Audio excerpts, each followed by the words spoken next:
أشهد أن لا إله إلا الله وحده لا شريك له وأشهد أن محمدا عبده ورسوله أما بعد فأعوذ بالله من الشيطان الرجيم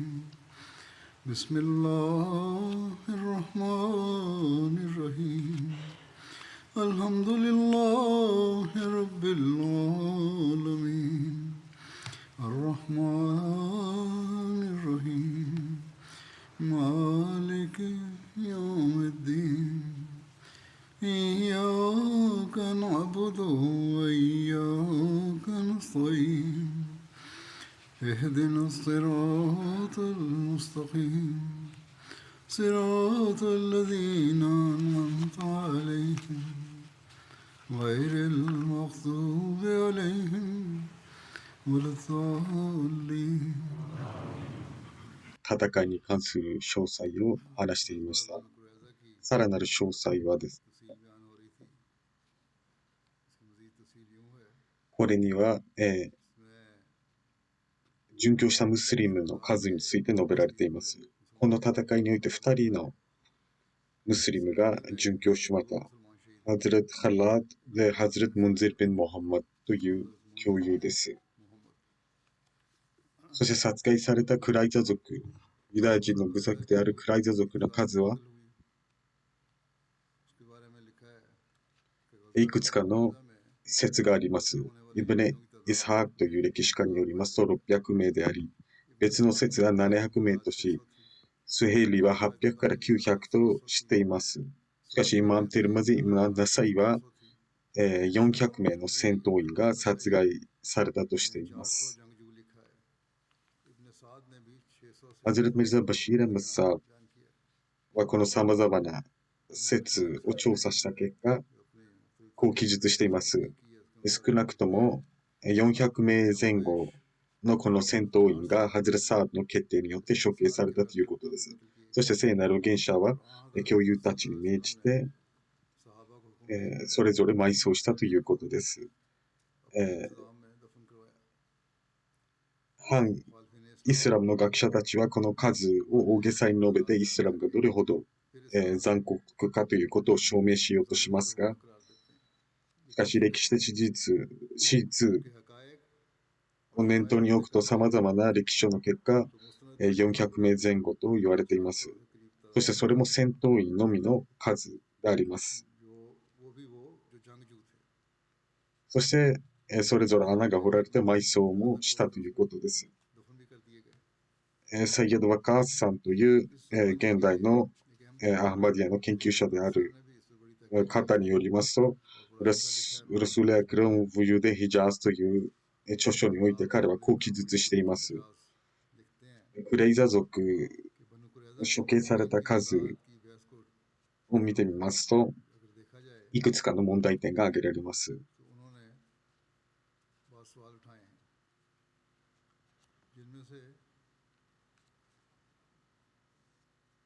そのいくつかの説は史実に基づいています。まずは、ハディースの本であろうが、歴史書であろうが、それら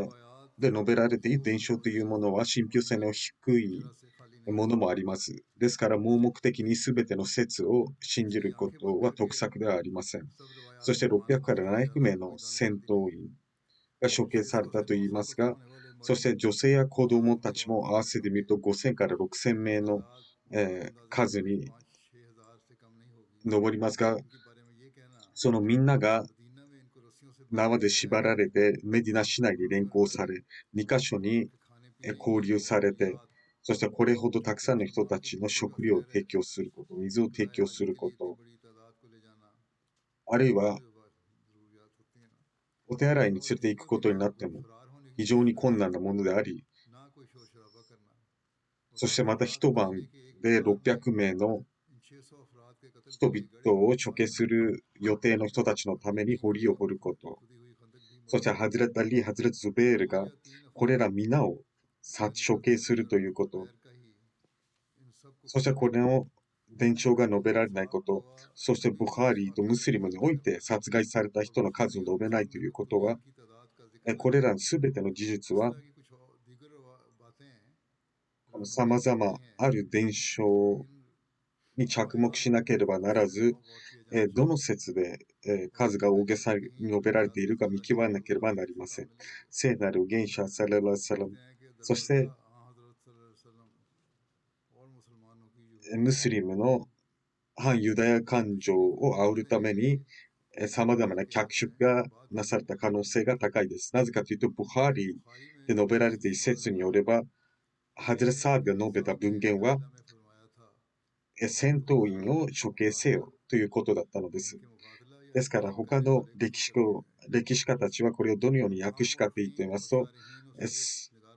すべての男性、つまり戦闘に従事できる男性という意味合いを、戦闘ができる戦闘員に限らずすべての成人男性としてしまい、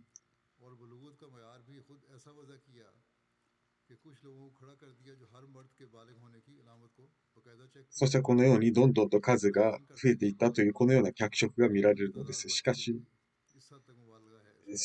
少数、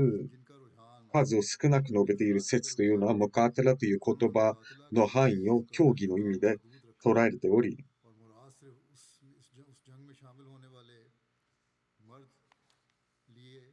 彼らはその戦闘員の数を20から30人としていますが、しかしこれはそれぞれの研究です。もちろんいくつかの点は合致していますし、根拠となり得るものであります。アズミルザ・バシール・ムサーバ、クライザ族の戦いにおいて殺害されたこの数について、ムスリムではない歴史家たちの異論に関して反駁しています。彼らは聖なる元者サラサラムに対して様々な攻撃を仕掛けていますし、聖なる元者サラサラムがものすごい残酷な命令を下したと証明しようとします。これはただ単に反宗教感情によるものであり、イスラムの教え、またイスラムの創始者の観点から見れば、多くの何人かのムスリムの学者も彼らの影響を受けていますが、その反駁してミルザ・バシーサはこのように記述しています。まず覚えておかなければならないのは、バヌ・クレーザに関して下された決定に関して、これはハズラ・サード・ビド・マーズの決定であったのであり、聖なる元者の命令ではありませんでした。判決ではありませんでした。故に聖なる元者の判決でないのであれば、聖なる元者を責めることはできません。そしてこの決定、そして判決というものは当時の状況を考慮すると決して残酷なものではないということがわかります。三つ目に、このハズラ・サードが聖なる元者から取った誓いに関して、その誓いの結果、聖なる元者は、その判決を施行しなければならなかったのです。そして、罪人たちもこの処罰を受け入れて異論を唱えなかったこと、そしてそれを神の定めだとみなしたこと、フエイビン・アフタブというユダヤ人の人物が述べたように、彼が処刑されたように。ですから、このような時に、意味もなく横やりを入れるようなことはしなかったのです。ハズル・サードの決定の後、聖なる元者がすべきことは何であったかというと、聖なる元者はその政府の長であったので、その判決が、円滑に施行されるように手はずを取らなければならなかったのです。そしてその手はずにおいても、聖なる元者は最大限の寛大さ、寛容さを示したのです。それは彼らが連行されたとき、交遊されたときに彼らの宿泊、食事にも特別に配慮し、そして処罰が課されるとき、聖なる元者はその方法を、罪人たちがあまり苦痛にならないような方法でそれを課したのです。つまり、ある罪人が処刑されているときに他の罪人が近くにないようにしたのです。そして処刑場に連れてこられる人と、彼らはその処刑台に連れてこられるまで、どこに連行されるかわからないほどでした。そしてその他に、誰もがもし許しを請えば命乞いを救えば聖なる現者はすぐにそれを受け入れて解放したのです。命、それだけではなくて彼らの家族、妻子、そして富も返還するように聖なる現者は命じたのです。これほど、これほど寛大、そして慈悲のある措置が罪人に対して取られたのです。ですから、聖なる現者に対してする残酷さを証明しようとしますが、それは間違っており、この施行されたやり方も聖なる現者の寛大さ、寛容さを垣間見ることができるのです。そしてこの決定、判決についても私たちは躊躇なく、決してこれには残酷さは含まれてないということを言い切ることができます。これは公正に基づいた判決であったのです。で、まず着目しなければならないのは、クライザ族の罪とは何であったのか、そしてその罪が犯された、当時の状況はどういったものだったのかということ、聖なる原者がメディナにお越しになったとき、初期のことです。その時、メディナには3つのユダヤ人の部族がありました。ケンカ族、ナズィール族、そしてクライザ族です。聖なる原者サララルサラムは、メディナに移住してきた後、一番最初にしたことは、この3つの部族の長たちを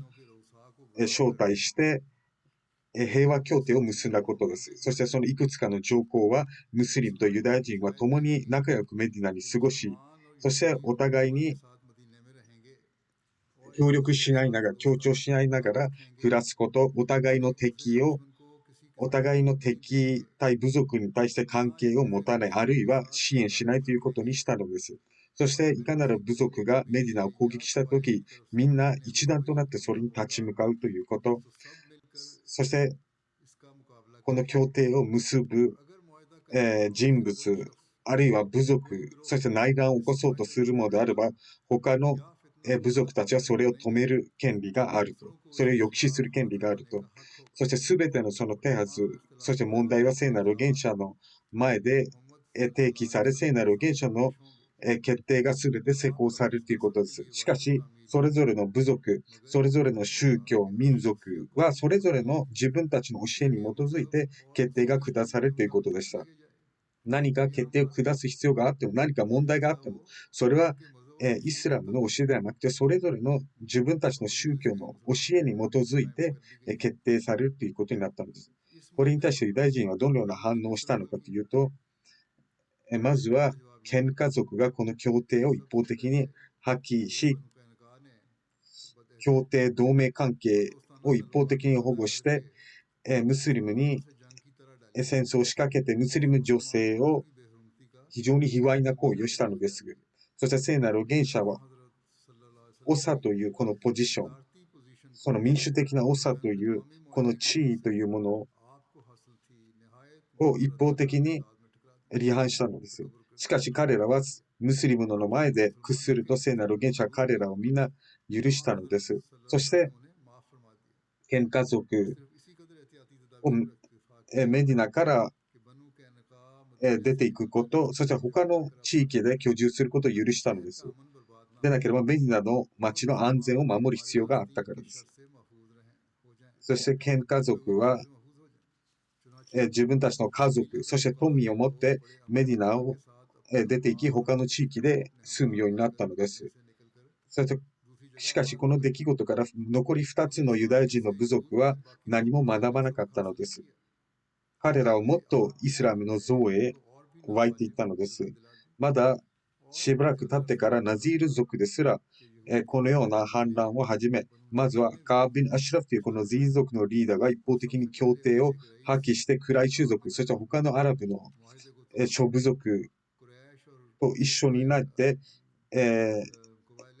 イスラムに対する様々な画策、計りごとを始めたのです。そして他のアラブ部族を反イスラム、反ムハンマド、サララルサラムに対して煽るようになる。そして様々な詩を歌っては、人々の憎悪を煽り立ったのです。そしてこのカービン・アシュラフという愚かな人物は、ムスリムの、尊厳ある著名な女性たちに対して非常に卑猥な言葉を用いるようになり、聖なる預言者を暗殺しようと試みたのです。そして聖なる預言者の命によって彼が処刑されると、その部族が立ち上がり、そしてバヌーナズィール族はこの条約協定を一方的に発行して、様々な計り事を始め、そしてこの部族が一団となって聖なる預言者を暗殺する計画を作ったのです。そして何があっても、ムハンマド・サラッサラムを生かしてはいけないということにしたのです。協定ではそのようなことをする人に対する罰が課されていた。しかし聖なる預言者サラッサラムは彼らに対して警告して、そして処罰を警告すると彼らは戦闘を開始して、そしてクライザ族も彼ら、このナズィール族を支援したのです。しかしナズィール族が屈すると、敗北すると、クライザ族は支援して彼らも協定を破棄しましたが、ナズィール族が屈すると敗北すると、聖なる預言者サラララサラムクライザ族を全面的に許したのです。クライザ族を許したナズィール族に加担して支援したにもかかわらず、クライザ族は許して、そしてナズィール族もメディナから追放だけとしたのです。そして武器の携帯も許したほどでした。しかし彼らは、恩返しすることだからか、メディナから追放された後、彼らのリーダーたちはアラブ中を旅して、アラブ中の部族を反イスラム、反ムハンマドへと煽り立てて、そして大軍が形成されてメディナ総攻撃のために、集まってきたのです。そして彼らはイスラムを根っこから破滅させない限り帰らないという決心をしてやってきたのです。このような危険な状況において、ユダヤ人のこの3つ目の部族、クライザ族は何をしたのか。そしてこの部族は、聖なる預言者サララサラムが、このナズィール族との戦いにおいて彼らを裏切ってもかかわらず、彼らを全面的に許して、恩を与えにもかかれて、そして聖なる預言者は本当に善良な処置を施したにもかかわらず、そして聖なる預言者の2つ目の寛大さは何かと言いますと、彼らは聖なる預言者がメディナに移住する前に、このナズィール族とクライザ族もお互いにポジションがあり、クライザ族はナズィール族よりも劣っていると考えられていたのです。もしナズィール族の人物がクライザ族によって殺害されれば、同福刑として、その殺害した人も同じように処刑されていました。しかし、ナズィール族の人物がクライザ族の人物を殺害したなら、それは、賠償金だけで十分とされていたのです。そして解放されたのです。しかし、聖なる預言者サララサラムがクライザ族を、他の市民と同等な権利を保障したのです。与えたのです。このような様々な恩があったにもかかわらず、クライザ族はムハンマド預言者を裏切り、そしてその裏切った時期も、イスラムが窮地に陥った時です。今までないほど窮地に陥った時です。喧嘩族の実例もありましたが、彼らはそこから何の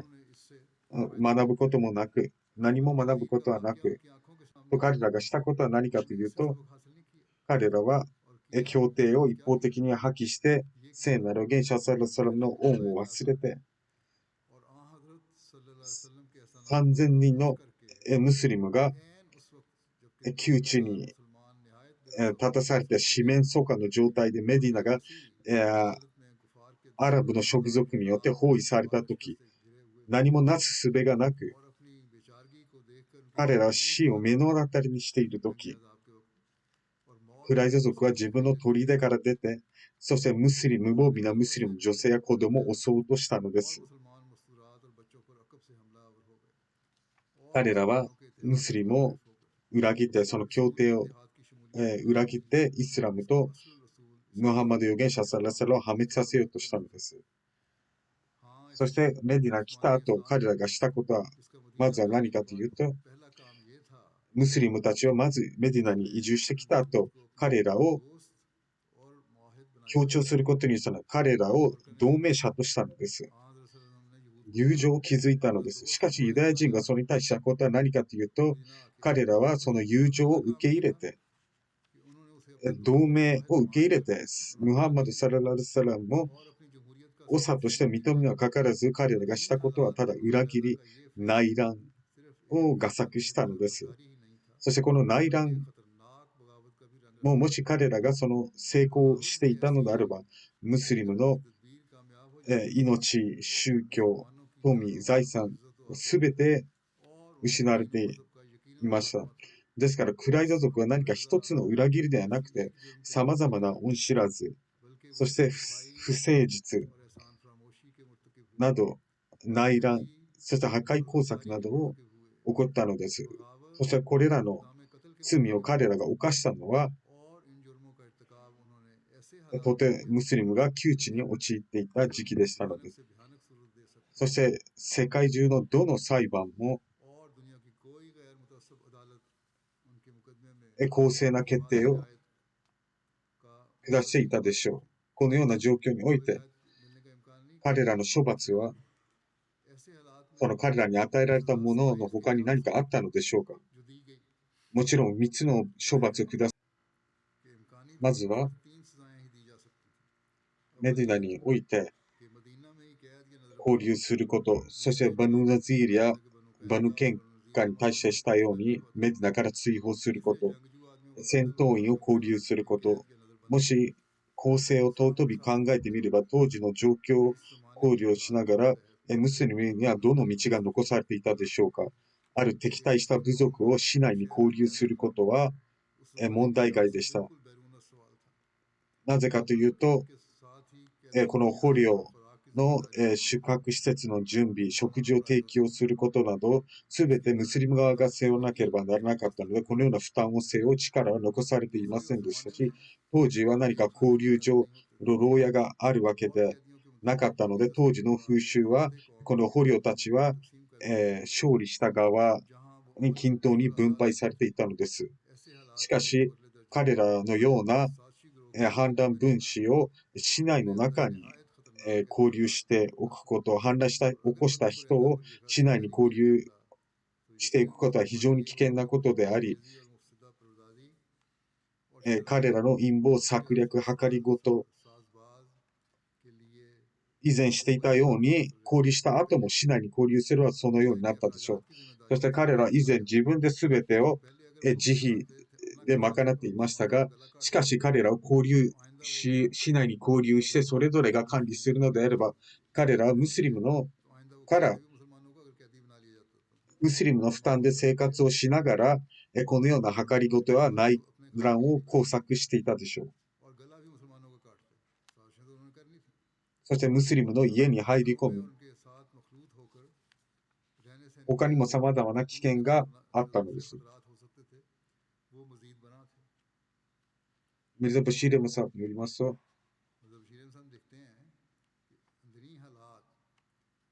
様々な状況を考慮すると、私は良識ある人がこのクライザ族に対して彼らを交流するという処罰は下すことはできないでしょう。そして2つ目の考えられた処罰はもちろん敵の、しかしナゼィール族を追放したことのように、ユダヤ人のこの部族に関しては、どこから見ても追放するというのも非常に危険なことでありました。もしメディナ外に彼らを追放するということも非常に危険であったのです。もしこのようにイスラムに敵対する人たちの数が増えるだけであったのです。そしてこのようにとても非常に危険な策略、謀略、計りごとをする人たちをメディナから追放すれば、他のその敵対勢力、イスラムとの敵対勢力の数が増えただけでした。クライザ族は他のユダヤ人の部族と比べて一番像を持っているため、メディナから追放するということは、結果的にムスリムに対して大きな危険が生じることになったのです。そしてムスリムたちがそのように追放していればどうなっていけという当時の状況、風習を考慮すると、それは自殺行為に等しいものでした。しかし、敵を生かすために自殺する人はいるでしょうか。ですからムスリムたちに対してこのような異論を唱えることは間違えています。なぜ彼らはクライザ族を生かすために自殺しなかったのかということは、それは間違ったことであり、これら2つの処罰を課すことは、結果的に自分自身が損害を被ることになり、ですからこの2つの処罰は横に置いて1つしか道を残されていません。もちろん、ハズレット・サードのこの決定、判決というものは非常に厳しいものであり、人間のネイチャーはそれに対して自然的に嘆くことでしょう。しかし他に道は残されていたのでしょうか。選択肢がない状態で、お医者さんは手術の時にその人の命を生かすことが必要であれば、手足を切断したり、体の一部を切除する選択肢が残らないことがあります。もちろん、その時気の毒ではあります。もしこのような状態になければ自分の体の一部を失うことはなかった。しかし、命を生かすために、そのような決定を下すことは優秀なお医者さんだと言えるでしょう。つまり、最も貴重なもの、命という最も貴重なものを残したということになるからです。ですから、ハズレット・サードのこの決定や判決は厳しいものでありましたが、当時の状況を考慮すると、当然の処置と言っても過言ではありません。西洋学者のマルゴルシという歴史学者がいますが、彼もこの決定に関しては、サードの決定は当時の状況を考慮すると、他に選択肢はなかったと言っているほどです。ミスター・マルゴリスという決してイスラムに対して好感を持っている学者ではありません。なぜかというと、この塹壕の戦いに関して、聖なる預言者サラッサランは、これは神の、あるいはどのように捉えられていたかというと、バヌ・ナジールの様々な策略にあってこの塹壕の戦いが発生したわけです。そして聖なる預言者はこのナジール族を追放した決定を下したのです。ですから、問題は聖なる預言者サララサランは、このクライザ族を追放することによってイスラムの敵対勢力に対してを勢いづける必要があったのでしょう。そして一方でメディナに交流することはできません。なぜかというと彼らは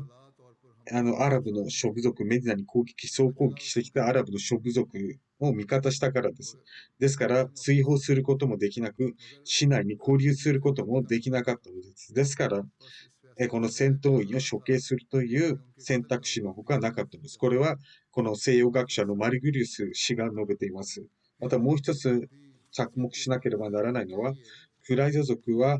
聖なる原者の同盟関係にあった部族というだけではなくて、彼らは初期で結ばれたこの協定条約に基づいて聖なる原者の政府を受け入れたのです。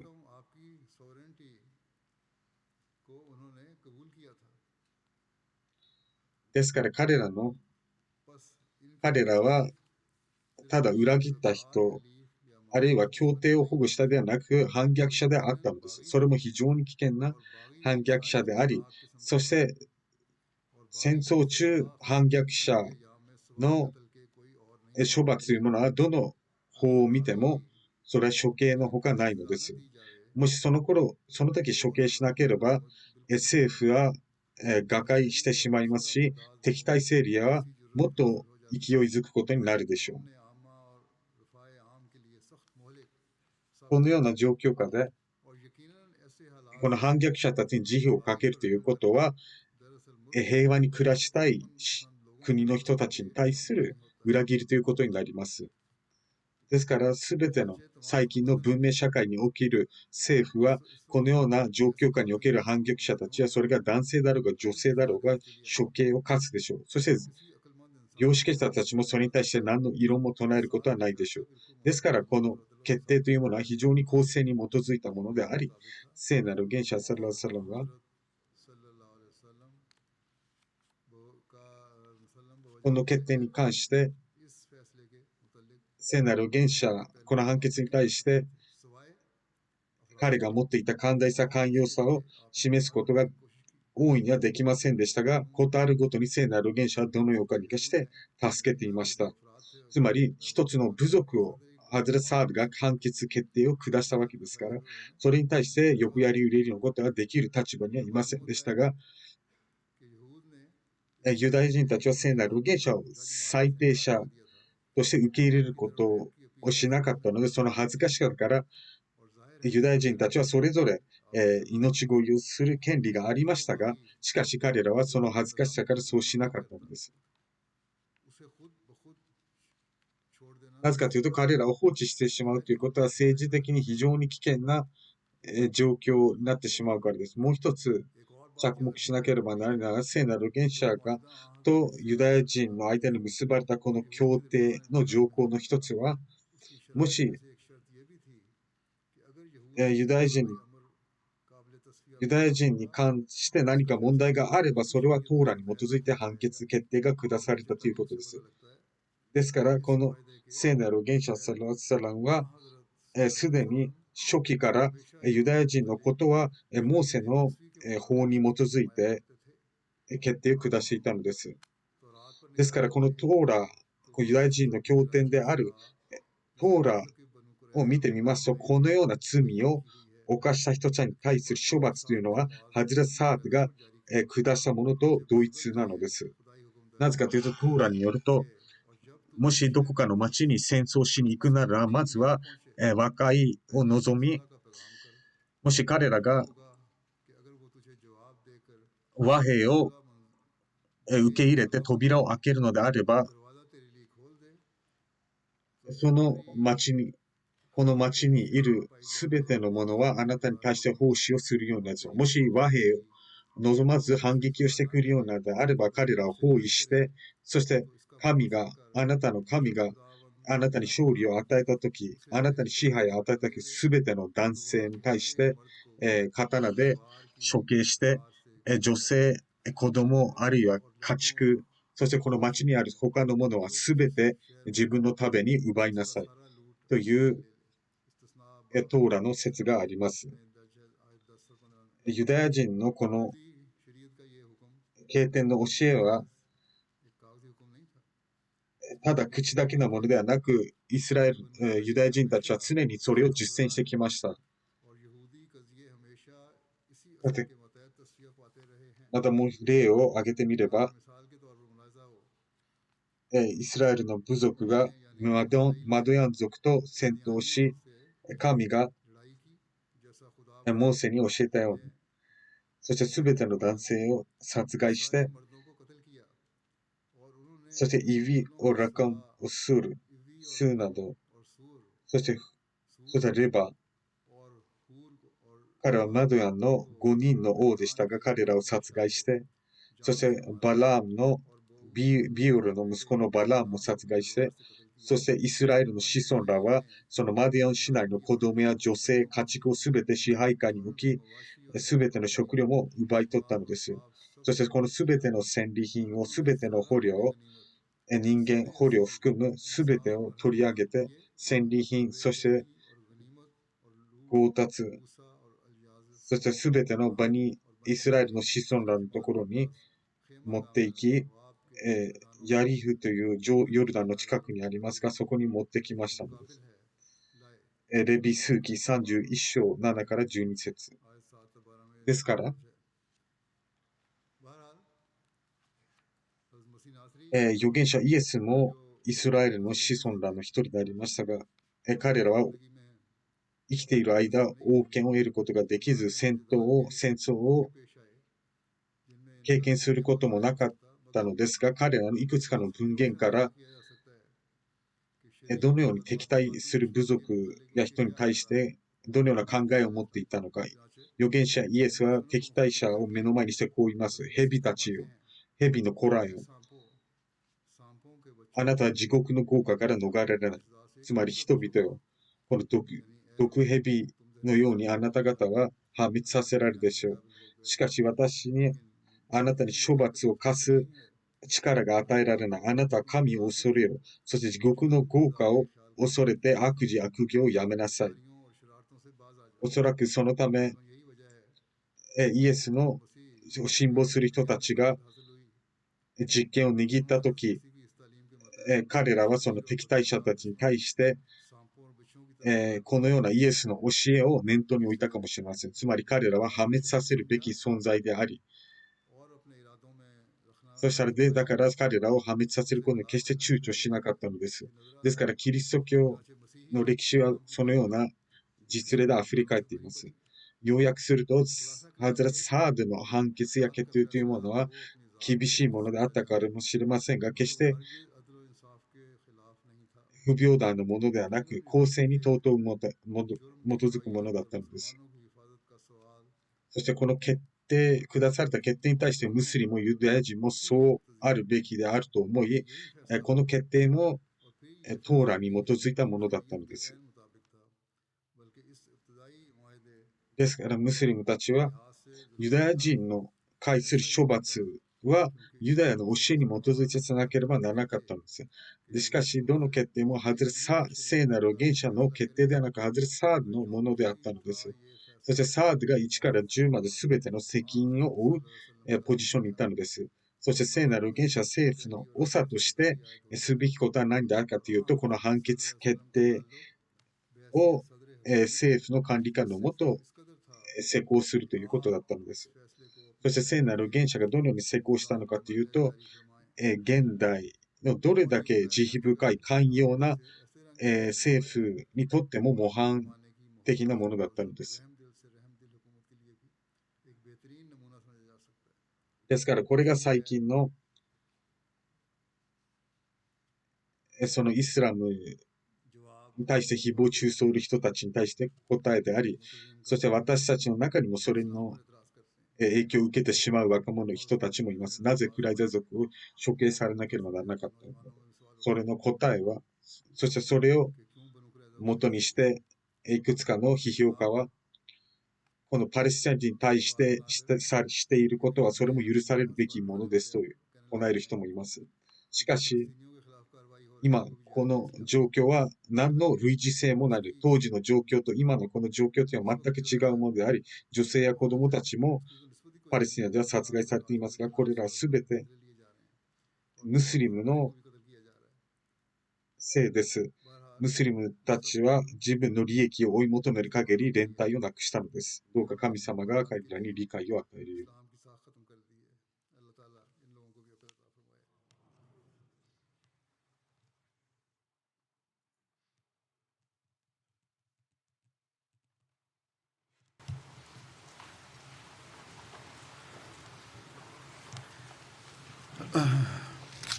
الحمد لله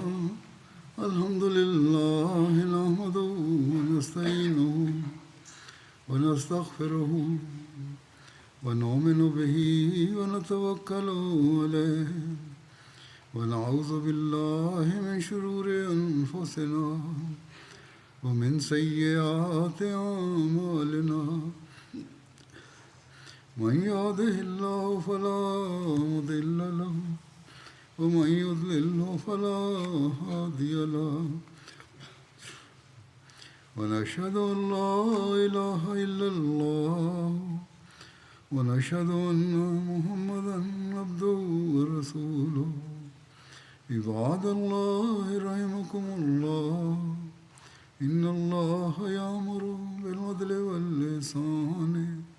وإيتاء ذي القربى وينهى عن الفحشاء والمنكر والبغي يعظكم لعلكم تذكرون واذكروا الله يذكركم وادعوه يستجب لكم ولذكر الله أكبر